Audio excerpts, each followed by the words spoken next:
I'm Kenneth, a relationship coach and a psychotherapist. Every relationship is different, and every breakup is different. Work with me, and you'll get professional help on your situation. Just click on the link in the description below, or go to my website, askcraig.net.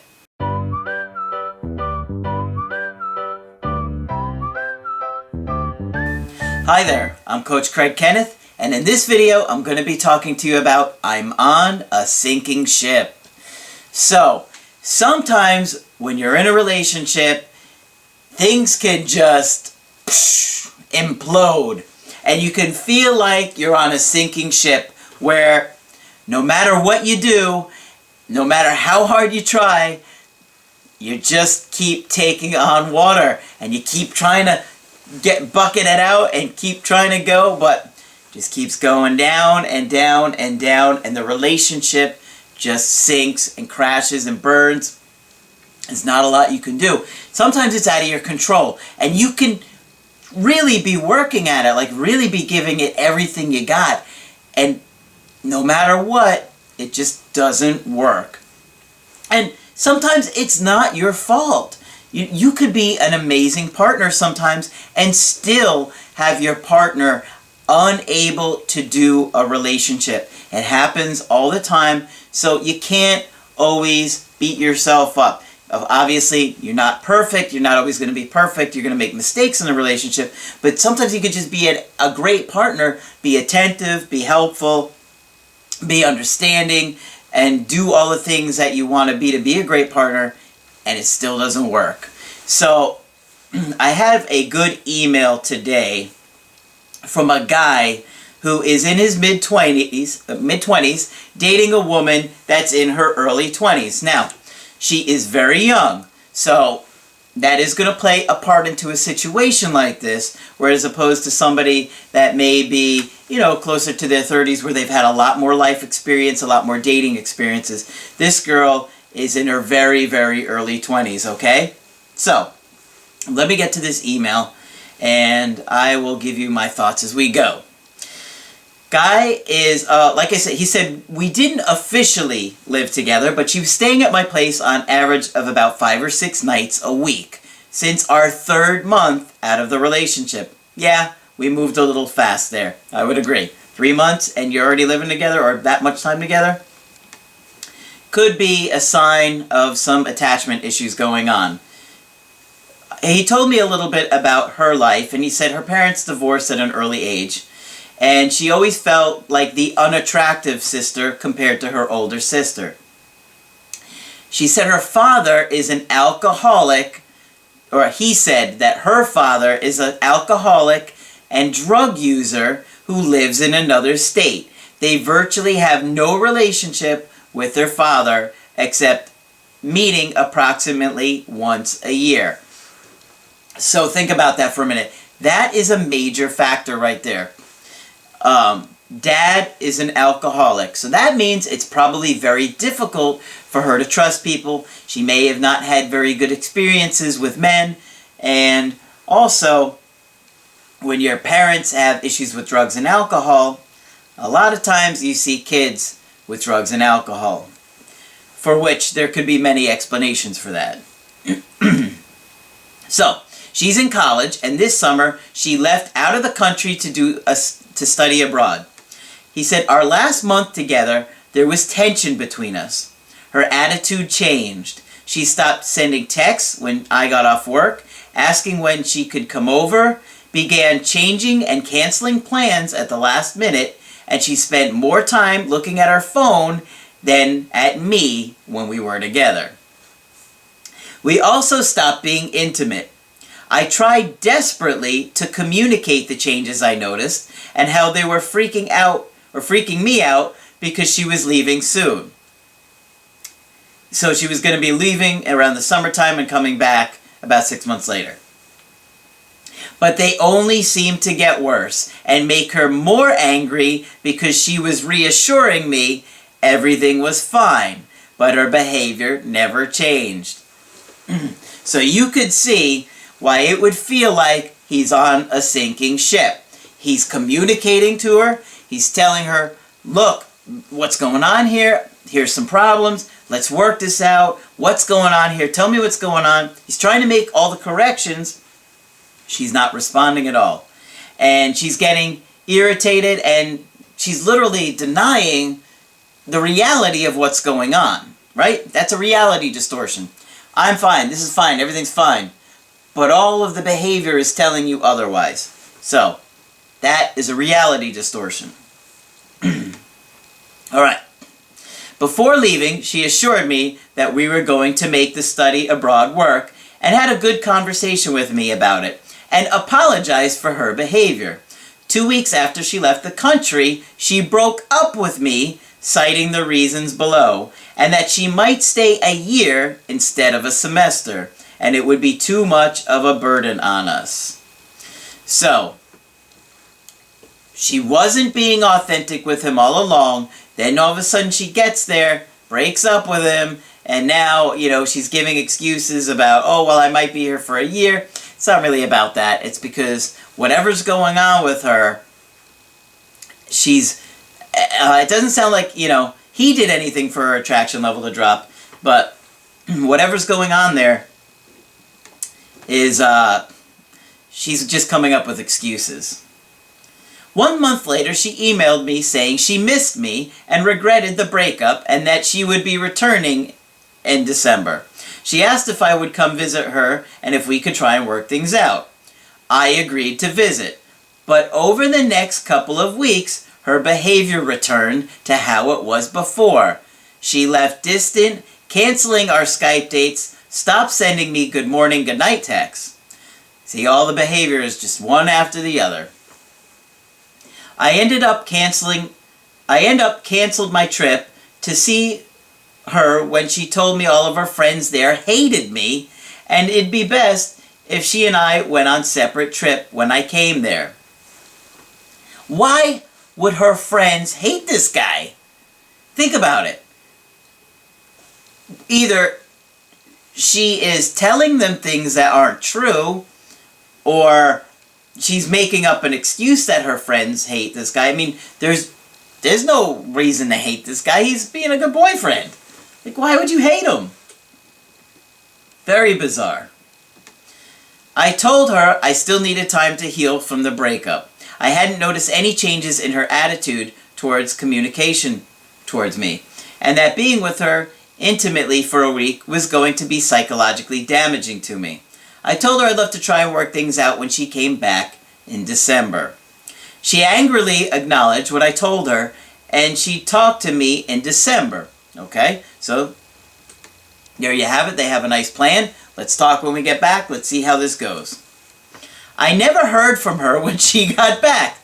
Surprise! So I reached out, and she told me she will always love me, but she doesn't feel like we're in a good spot to be together at the moment. She wanted to meet and talk with me about how she was feeling. She said she would get back to me when she could meet. So you can imagine, now he's probably getting frustrated, and who could blame him? A month later, we met, and she apologized for everything.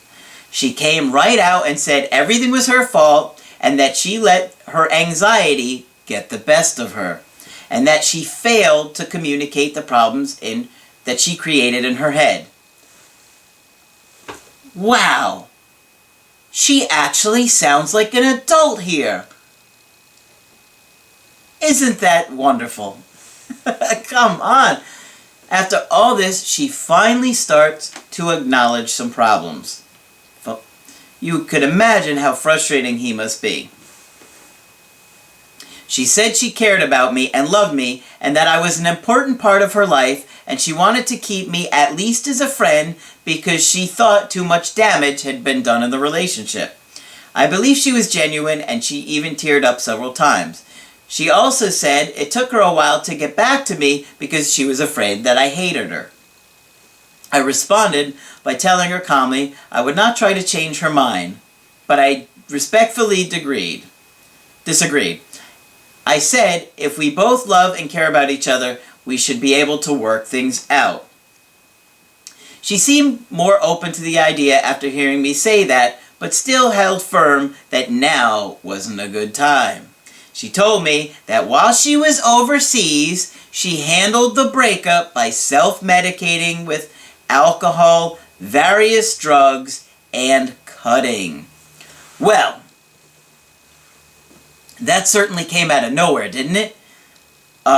We had no indication of any of that going on, and then all of a sudden, she's drinking all the time, doing various drugs, and cutting. Now remember what I said earlier, that her father has a major addiction, and that he is still a drug addict, so she has no relationship with her father. So,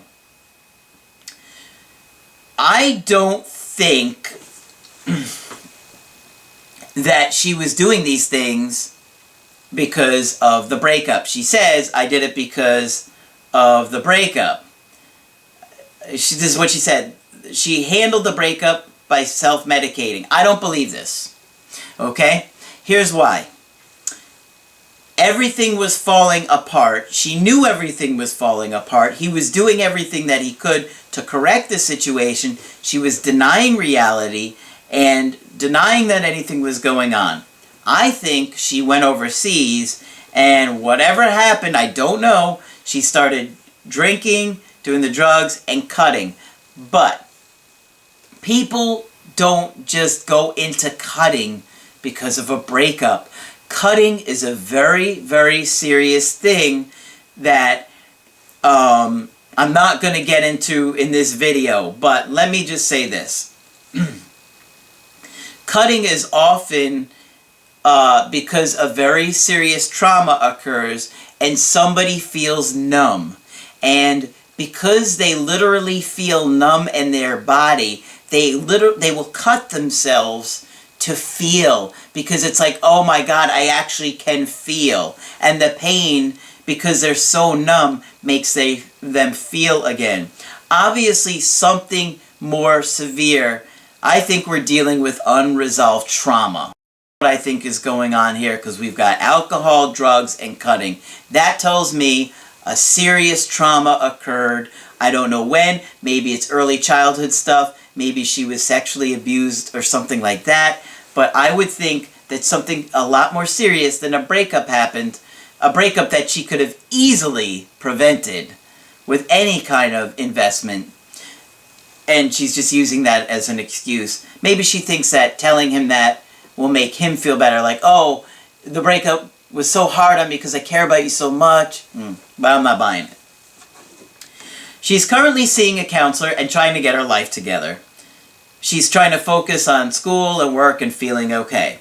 She didn't want to ask to wait for her, and I told her that I wouldn't, even though I really want to.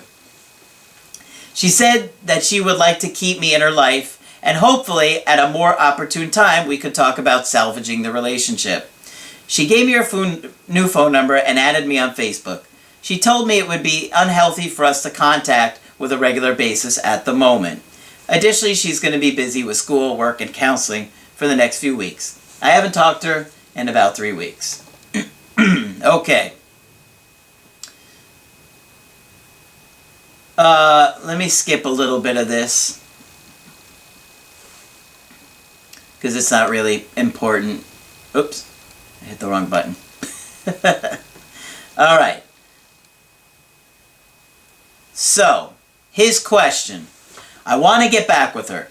After seeing her for the first time in 5+ months, we talked for a good 2 hours and the chemistry was still there.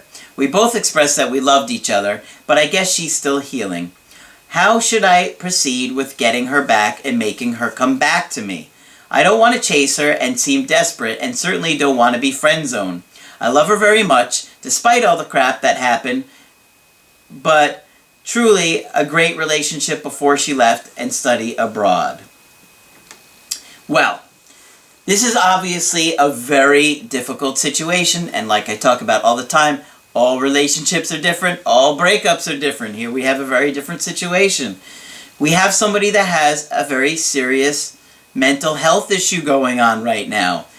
I know a lot of you guys don't really understand because you're not clinicians, but this is a very serious problem that we have here. We have a lot of anxiety, we have a lot of depression, we have some trauma going on here, We have cutting, alcohol, drugs, very serious issues. And she has got to deal with them before any kind of healthy relationship is going to happen. I know a lot of you guys would think you could be there for her, you could support her, you could try and work it out, but recovery is very difficult, and it can take years to do. Some people never really are able to recover and get emotionally healthy. And you are putting yourself in at a lot of risks in this situation to try and work it out with her, because you just don't know if she's gonna be able to get emotionally healthy or even get to a place where she could be a good partner. Because if somebody's got anxiety to the point where they're doing alcohol and drugs and cutting and stuff like that, they might not be able to be a good partner, because the stress of the relationship might be too overwhelming for them. And people are thinking, well, stress? Yeah, there is a lot of stress in a relationship, because you have to be able to manage your needs. You have to be able to give your partner what they need. You have to be able to communicate. There's a lot of different factors that come in with a relationship, and it's a lot of work, and it's a lot of responsibility, and she might not be able to do it. So I would think really long and hard about trying to get back with this girl. And I know that you love her, but your love can't save her, okay? That's not the way that works. She has to do it on her own. I mean, you could be supportive if you want to be a friend, but you don't want to be a friend. You said it. You don't be friend zoned. But she can't do it right now. And there's nothing you can do that's going to make her do that. I mean, sometimes someone just can't do it for a lot of different reasons. And this is one of them. You could be waiting a very long time for her to recover, if she ever does. And I hope that she does, of course. But I'm just saying, for your situation, do you want to put your life on hold for somebody that might not ever be able to give you a healthy relationship? Because let's face it, you were doing all the right things, or it looked like it, and completely crash and burn. You're going to be at risk for that happening again. So, like I said, in this situation, I wouldn't be trying to get her back. I would be letting her heal, letting her get the mental health help that she needs, dealing with her very serious issues, trauma, probably abuse, neglect, abandonment, who knows what level it is, but it's pretty severe. And of course, this doesn't mean she can't have a healthy relationship or a healthy life, but it's going to take her some time, and it's going to take her some work, and you don't know how long it's going to take. And you would be putting your life on hold for her. And you're young, she's young, you've only been dating for, what, I think it was a year. I don't know. I would really heavily think about this situation. I would not recommend waiting for her. If you want to be friends with her and be supportive of her, then by all means, go for it. But if you're looking for romance, it's not going to be fair to either of you to stay in this situation. So, if you want to get my help personally, go to my website, askcraig.net, sign up for the coaching option that works best for you. If you like my video, then put a like on there. I really do appreciate it, guys. And be sure to subscribe to the channel, because I do post videos Monday through Friday. But that's it for this video. I'm Coach Craig Kenneth, and I will talk with you soon.